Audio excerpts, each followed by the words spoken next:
যে বর্তমান যে নির্বাচন কমিশন রয়েছে তাদের উচিত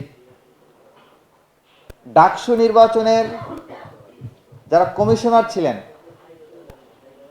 তাদের কাছ থেকে শিক্ষা নেওয়া। তাদের কাছ থেকে শিক্ষা নিন, তাদের সাথে বসুন পর্যায়ক্রমে। ডাকসুর পরবর্তী সময় যতগুলো নির্বাচন হয়েছে, এটা হতে পারে জাহাঙ্গীরনগর বিশ্ববিদ্যালয়, হতে পারে রাজশাহী বিশ্ববিদ্যালয়, চট্টগ্রাম বিশ্ববিদ্যালয়, জগন্নাথ বিশ্ববিদ্যালয়, প্রত্যেকটা বিশ্ববিদ্যালয়ের নির্বাচন কমিশনাররাই ডাকসুর নির্বাচন কমিশনের সাথে আলাপ করেছেন এবং পরামর্শ নিয়েছেন, বুদ্ধি নিয়েছেন।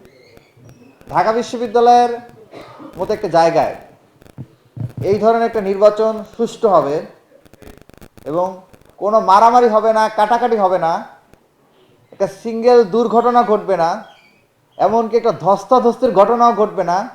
এটি বাংলাদেশের হিস্ট্রিতে বিরল।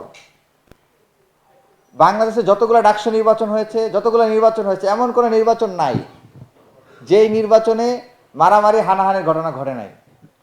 শুধুমাত্র ডাকসুই একটা মডেল উপস্থাপন করতে সক্ষম হয়েছে যেখানে কোনো ধরনের ধস্তাধস্তি, হানাহানি, মারামারি এই ধরনের কোনো ঘটনা ঘটে নাই।